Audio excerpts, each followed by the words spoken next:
Magandang araw muli mga kalupa! Nandito po tayo ngayon sa bayan ng Waterfalls, dito po sa Mahayhay, Laguna. At ito po yung Barangay Road. Pupuntahan po natin yung lot for sale dito po sa isang barangay sa Mahayhay, Laguna. Ito po ay mga 5 to 10 minutes away mula po doon sa bayan, mula po doon sa simbahan ng Mahayhay. At tingnan naman po ninyo, maayos naman po ang kalsada, sementado, at medyo paakyat kasi mataas na lugar po ito. Ang klima po dito ay malamig at halos po dito ay umuulan, umaambon. Kahit po summer, kita po ninyo, basa-basa pa yung kalsada. Malamig po ang lugar na ito.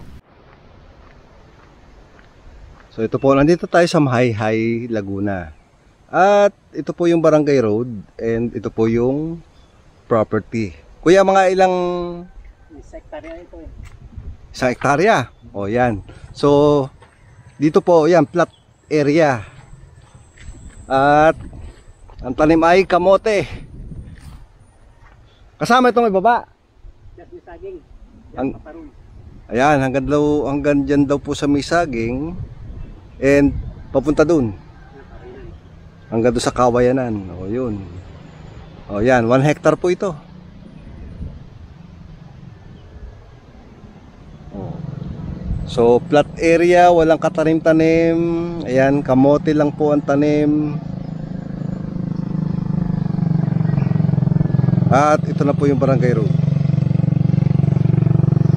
Ang klima po dito maganda, malamig. Ayan, kita naman ninyo, cloudy. Summer na po ngayon, pero dito naambon-ambon pa.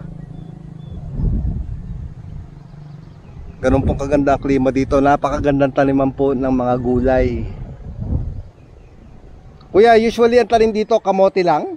Kamote, kamatis. Kung anong gulay din, tinatanim din. Kamote, kamatis. Yun nga, mga gulay. Ayan. So... depende po sa inyo kung kayo gusto niyo i-convert to ng ano, kasi maganda po at ito along Barangay Road. So Barangay Road, ito na po yung lupa. At overlooking. Oh, ang ganda. Anong bundok 'yon, kuya? Yan ay bundok din ng Maya yan, yung Butukan. Butukan. May Tagaytay. Ayan, oh, so overlooking po ito. Ganda. Kung interesado po kayo sa lupang ito, ay mangyari lang pong kontakin nyo ako sa aking Viber or WhatsApp. Yan pong naka-flash sa screen po ninyo ngayon.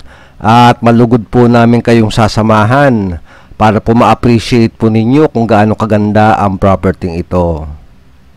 At kung kayo naman po ay may ibinebentang lupa, kung meron po kayong idle property or idle land na gusto na po ninyong ibenta, ay mangyari lang pong kontakin din po ninyo ako dito sa aking Viber or WhatsApp. At atin pong pag-usapan, schedule po natin, videohan po natin yung property at ipopost po natin yan dito sa Lots and Properties sa YouTube channel at doon po sa FB page para mabilis po siyang mabenta, makita po ng mga buyer.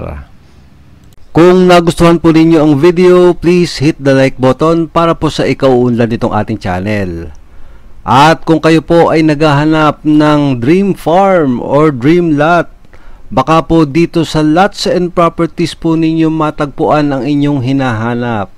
Kaya please subscribe para lagi po kayong updated sa mga videos na inilalabas ko gaya nito.